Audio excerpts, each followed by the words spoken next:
E aí, meu amigo, tudo bem? Estamos aqui para mais uma super videoaula com o seu professor de biologia preferido, o professor Roque Alves. E na aula de hoje nós vamos dar continuidade à nossa saga sobre estudos sobre o reino animal, esses seres vivos que são pluricelulares, eucariontes e heterótrofos. Nós aprendemos várias coisas já sobre o reino animal, sobre que eles são classificados pela simetria, pela quantidade de folhetos embrionários, na primeira aula sobre introdução. E eu apresentei para você que o reino animal ele vai possuir vários filos, que são divisões dentro do reino animal. E nós já aprendemos aqui sobre 3 filos dentro do reino animal. Lembra quais são eles? O filo dos poríferos, que inclui as esponjas do mar. O filo dos quinidários, que inclui as anêmonas, as águas-vivas, os corais, as caravelas, certo? E nós já começamos a falar sobre um grupo chamado de filo dos plateumintos, que são os vermes de corpo achatado, né? E dentro do filo dos plateumintos nós aprendemos várias características, curiosidades e várias doenças que são transmitidas pelos plateumintos, como a esquistossomose, a cisticercose e a teníase. E na aula de hoje, meu amigo, nós vamos continuar falando sobre vermes, mas nós vamos falar sobre vermes evoluídos, uns vermes mais complexos que os plateumintos. Na aula de hoje nós vamos falar sobre os nemateumintos. Você sabe qual a principal diferença de um plateuminto para um nemateuminto? Então, enquanto os plateumintos são vermes de corpo achatado, os nemateumintos são vermes de corpo cilíndrico, certo? Então, eles são um verme de corpo cilíndrico, beleza? E eu vou te explicar por que esse corpo deles é cilíndrico e o dos plateumintos não é, beleza? Então aqui nós temos um exemplo do principal representante, que é a lombriga. Então olha aqui, ó, as lombrigas possuem esse corpo cilíndrico. E outras características que possuem, que diferenciam um nemateuminto de um plateuminto, é que os plateumintos e nemateumintos, os dois são triblásticos. Eles possuem 3 folhetos embrionários, lembra? Lembra que os quinidários só tinham 2, os plateumintos e os nemateumintos são triblásticos, possuem ectoderme, mesoderme e endoderme. Só que uma coisa que diferencia um plateuminto de um nemateuminto é a presença de um pseudoceloma. Enquanto os plateumintos são animais acelomados, não possuem celoma, os nemateumintos já vão possuir uma pequena quantidade de celoma, o que favorece um espaço suficiente para a formação de vários órgãos. Então os nemateumintos eles vão possuir uma estrutura corporal mais complexa devido a um espaço fornecido pelo pseudoceloma, certo? Outra característica importante dos nemateumintos é que eles são bilatérios, né? Eles têm a simetria bilateral, o corpo dividido em 2 partes iguais, e eles podem ocupar ambientes aquáticos, terrestres, ou podem ser parasitas, como a gente vai aprender aqui, beleza? Então vamos aprender um pouquinho sobre a fisiologia, como que o organismo desses animais funciona. Primeiro, a digestão desses animais. Enquanto os plateumintos tinham um sistema digestório incompleto, somente com boca, os nemateumintos eles vão possuir boca e ânus. Então isso é uma coisa muito importante para você aprender sobre os nemateumintos, porque eles já possuem um sistema digestório completo, com boca e ânus, como você pode ver na imagem aqui, ó. Sua digestão pode ser extra e intracelular, já possui órgãos que vão fazer a digestão, beleza? Então é uma coisa muito importante dentro da evolução dos animais, é que eles foram os primeiros animais, os nemateumintos, a possuir um sistema digestório completo, beleza? Uma outra característica é: como respira um verme, professor? Um verme respira pela pele, é uma respiração cutânea. A difusão, que é a troca gasosa, vai acontecer através da superfície da pele. Você pode observar que a grande maioria dos vermes, eles vão possuir essa pele úmida, o que é uma coisa importante para que haja a respiração cutânea, beleza? O sistema nervoso de um nemateuminto é um sistema nervoso parecido com o de um plateuminto. É um sistema nervoso ganglionar, onde você tem vários gânglios espalhados no corpo do animal, que vão fornecer aí a percepção do mundo exterior, né? Então existem semelhanças e diferenças entre os plateumintos e os nemateumintos. Uma semelhança é o sistema nervoso ganglionar, que é comum a esses 2 grupos de seres vivos. Uma diferença é o sistema excretor dos nemateumintos é feito através de tubos em H. certo? Enquanto nos plateumintos eram as células flama, os tubos IH são formas excretoras dos nemateumintos. Então, algumas características para você aprender sobre esses organismos. Você vai perceber também que em relação à reprodução, eles são geralmente animais dioicos. Você lembra o que é dioico? Possui macho e fêmea. Dentro da mesma espécie vai ter sexos separados. Ao contrário dos plateumintos, que muitos eram hermafroditas, aqui nos nemateumintos você tem vermes do sexo masculino e vermes do sexo feminino. Beleza? Então vamos aprender a parte mais importante sobre os nemateumintos, que são as doenças causadas pelos nemateumintos. E a primeira e a mais comum é essa aqui, a ascaridíase. A ascaridíase é a doença causada pela lombriga. Você sabe qual é o nome científico da lombriga? Ascaris lumbricoides. Então é por isso que ascaridíase é o nome da doença causada pela lombriga. Ascaridíase, lembra do nomezinho, Ascaris lumbricoides. É uma doença gastrointestinal. As lombrigas geralmente elas ficam no intestino, certo? E algumas curiosidades sobre a doença é que 25% da população, mais ou menos, possui lombrigas. Talvez você deve ter uma lombriga aí dentro do seu organismo, dentro do seu intestino, só que muitas vezes as lombrigas são assintomáticas, não apresentam sintomas nenhum, ou sintomas muito leves, imperceptíveis, certo? Bem, a ascaridíase é uma doença muito comum em locais que não possuem saneamento básico, como rede de esgoto tratável. Então, quando uma pessoa ela ingere uma água de origem duvidosa, não lava as mãos, não lava os alimentos, ela pode ingerir os ovos da lombriga e essas lombrigas se desenvolverem dentro do seu intestino, certo? Em até populações muito grandes. Uma lombriga ela pode chegar a 40 centímetros, certo? As fêmeas geralmente são maiores que os machos. E um único hospedeiro, ou seja, um único ser humano, ele pode apresentar até 600 lombrigas dentro do organismo, o que faz com que muitas pessoas portadoras da ascaridíase vão possuir aquela barriga inchada, que são aquelas que chamam de barriga de verme, que eles falam, devido à grande infestação de lombrigas aí, beleza? Então a contaminação pela ascaridíase se deve através dos ovos da lombriga, que pode estar nos alimentos mal lavados, na água não tratada, da sua mão que fica em contato com a boca, e isso pode levar aos ovos, a essa doença aí, que pode ter como sintomas leves, ou a ausência de sintomas, pode ser assintomática, ou essa doença pode apresentar uma infestação tão grande que as lombrigas podem causar uma interrupção gastrointestinal, ela pode sair pelas fezes e até por estruturas do seu sistema respiratório, sair pela boca, sair pelo nariz, devido à alta infestação. Então, muitas vezes, o tratamento da ascaridíase pode ser feito através de medicamentos, como albendazol e ivermectina, que é muito comum nas farmácias, porém, quando a situação chega a uma população muito grande de lombrigas, a situação pode ser melhorada através de cirurgias, tá bom?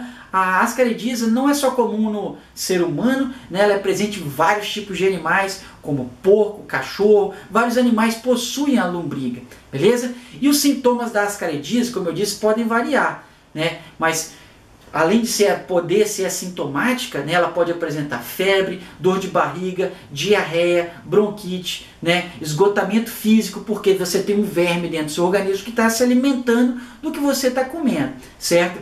Então, é muito importante hábitos de higiene e um sistema de esgoto muito eficiente para que você não tenha essa doença dentro da população, beleza? Então aprenda um pouquinho sobre essa doença que é a ascaridíase. E aqui você pode ver os ovos da lombriga. É assim que você se contamina, entrando em contato com os ovos que vão estar nos alimentos ou água de origem duvidosa, beleza? Muito bem. Bem, uma outra doença causada por nemateumintos, além da ascaridíase, é essa daqui, é a ancilostomose, também conhecida como amarelão, beleza? Bem, alguém sabe, já ouviu falar dessa doença? Então vamos aprender um pouquinho. Quem é o causador dessa doença chamada de amarelão ou ancilostomose? O nome do vermezinho causador é esse aqui, ó, é o Ancylostoma duodenale, Então, ele é um verme que vai parasitar o intestino delgado, ele nutre-se do sangue, certo? Então, olha só que interessante, ele vai se alimentar das hemácias E essas hemácias, lembra para que ela serve? Para transportar o oxigênio. O oxigênio serve para produzir energia. Então, o principal sintoma da ancilostomose ou amarelão é uma anemia grave, o que leva a pessoa para o hospital. Certo? O que, através do exame de fezes, você detecta grande parte dessas verminoses que nós estamos falando. Tanto a ascaridíase que nós falamos anteriormente, quanto a ancilostomose que nós estamos aprendendo agora. Certo? Então o ancilostoma, que é esse vermezinho causador da ancilostomose, ele é um parasita gastrointestinal, se alimenta de hemácias, o que vai ter como principal sintoma a anemia. Beleza? Muito bem. E como que você faz para pegar a ancilostomose? Você pega a ancilostomose principalmente andando descalço em regiões úmidas, porque o vermezinho ele tem a capacidade de entrar pela sua pele e assim migrar para outras partes do corpo e causar anemia, que é a principal forma de tratamento para essa doença. Beleza? Que é a principal forma de infecção dessa doença. Muito bem. Então perceba aí, ó, que a penetração do verme no organismo acontece pela pele, certo? Quando você anda descalço em ambientes úmidos, né, onde você vai ter ali água que pode conter os ovos vão se transformar em larvas e essas larvas vão entrar no organismo. O tratamento para ancilostomose é feito através de vermífugos, como o albendazol, que é um tipo de remédio para verme. Beleza? Então olha aqui, ó, aqui uma imagem do ancilostoma duodenale, que é o agente causador da ancilostomose ou amarelão. O nome amarelão devido à aparência pálida da pessoa quando desenvolve essa doença, né? Então a palidez, o fundo dos olhos amarelos, é uma característica que faz com que o médico diagnostique essa doença, que é a ancilostomose, devido a essa aparência pálida que a pessoa fica quando ela adquire essa doença. E lembra que essa doença você adquire através da pele, na entrada do verme pela pele quando você anda descalço. Então é muito importante andar calçado por causa disso aí mesmo, tá bom? Muito bem, muito bem. Uma outra doença causada por nematelmintos é esta daqui, ó, a enterobiose, também conhecida como oxiurose. Você já ouviu falar do oxiurus? O oxiurus é um vermezinho que tem como principal sintoma um comichão anal, uma coceira que acontece no ânus, certo? Muito bem. Esse vermezinho ele é transmitido principalmente através de falta de hábito de higiene, não lavando as mãos, comendo alimentos de origem duvidosa. Uma baixa imunidade pode fazer com que você desenvolva a oxiurose, mas um sintoma, uma coisa muito importante para você evitar a oxiurose, que é roendo unha. Porque uma pessoa com oxiurose, ela vai se reinfestar toda vez que ela vai roer unha.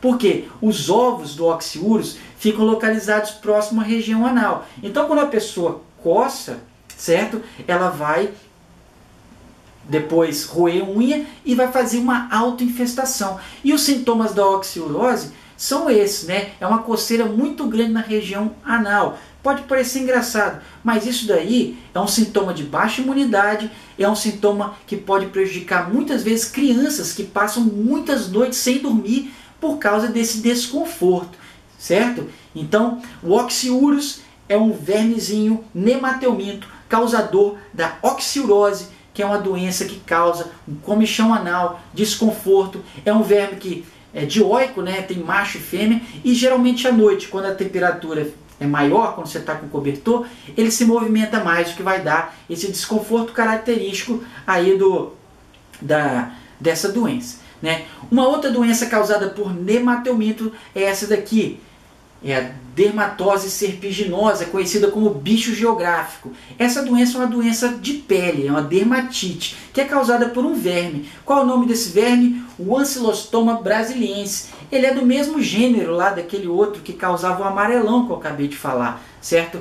Também conhecido como larva migras. E quais são os sintomas do bicho geográfico, professor? Nós temos aqui, ó, essa larva, ela migra pela pele, o que dá essas manchas muito feias aí. Geralmente você pega essa doença quando você vai na praia. E na praia que muitas pessoas costumam passear com um cachorro. Por quê? O ancylostoma, esse daí, ele é um parasita gastrointestinal de cachorro. Então quando o cachorro faz seu cocô lá na praia, lá, certo? E você entra em contato com as fezes de alguma forma, essa larva que estava nas fezes do cachorro vai entrar na sua pele e vai causar essas dermatites aí. É importante que, se acontecer numa quantidade muito grande, você ir no dermatologista. Mas facilmente ela é curada, tem gente que fala que você passar um gelinho melhora, né? Mas é importante você sempre procurar um médico quando aparecer sintomas de qualquer tipo de doença, beleza? Talvez um vermicida pode auxiliar no tratamento dessa doença também. Então aí, mais uma doença causada por nemateomito, que é o bicho geográfico, é uma dermatite, né, como nós aprendemos, beleza? Então nós vamos aprender agora sobre uma doença, talvez uma das mais perigosas causadas por nemateomitos, que é a elefantíase. Bem, amigo, a elefantíase é também conhecida como filariose, certo? Então vamos aprender um pouquinho sobre essa doença, que ela possui características bem diferentes das outras verminoses que nós aprendemos aqui agora, né? Qual é o nome do agente causador da elefantíase? É um verme chamado de Wuchereria bancrofti. Então o nome dele é meio esquisito, né? Wuchereria bancrofti. Mas uma coisa interessante é que essa verminose, ela não é transmitida por hábitos de higiene, falta de rede de esgoto, ela é transmitida por um mosquito chamado de Culex, que é um tipo de pernilongo que transmite essa verminose de uma pessoa para outra, certo? Bem, e quais são os sintomas da elefantíase, professor? O próprio nome já fala, né? Elefantíase, né? Alguma coisa relacionada a elefante. É porque os membros das pessoas que possuem essa doença, que são picados pelo mosquito Culex, que possuem verminose, elas vão produzir uma inflamação nos vasos linfáticos. E os vasos linfáticos vão ser responsáveis por inchar os membros que foram picados ali, né? Então a pessoa vai ficar com uma perna parecida com uma perna de elefante. Então é por isso que o nome é elefantíase, devido a um inchaço causado pela inflamação dos vasos linfáticos, né, que fazem aí o controle hídrico dos nossos órgãos, beleza? Então perceba aqui, ó, alguns sintomas da elefantíase. Esse inchaço principalmente nos membros inferiores, porque o mosquito tem voo baixo. O mosquito é um mosquito geralmente silvestre, então não é encontrado em muitas cidades aí não, beleza? E ele lembra que essa doença ela é transmitida por um mosquito, que é o mosquito Culex, que é um mosquito aí que vai carregar esse vermezinho, que é o Wuchereria bancrofti, que é a filária, que a gente chama também de filária, para se reproduzir. Ele precisa do sangue, né? Ele é um mosquito hematófago, então assim ele vai transmitir a filária de um ser vivo para o outro. Então aqui é uma imagem do mosquito Culex para você, né? Os sintomas eu já apresentei, e os sintomas podem se localizar no saco escrotal também, né? Além das pernas. Então é uma doença muito comum em algumas regiões, né? Em algumas tribos que foram completamente dizimadas por causa dessa doença, que é a elefantíase ou filariose, beleza? Então, meu amigo, eu espero que você tenha aprendido sobre algumas doenças causadas por nemateomitos. É lógico que existem outras doenças, mas essas são as principais, geralmente as que caem mais no vestibular, tá bom? E na próxima aula nós vamos dar continuidade ao nosso estudo sobre o reino animal. Então não perca a próxima aula aí, tá bom? Muito obrigado, professor Roque Alves, professor de Biologia. Espero que você tenha gostado e aproveitado essa aula que eu preparei para você, tá bom? Tchau, até mais.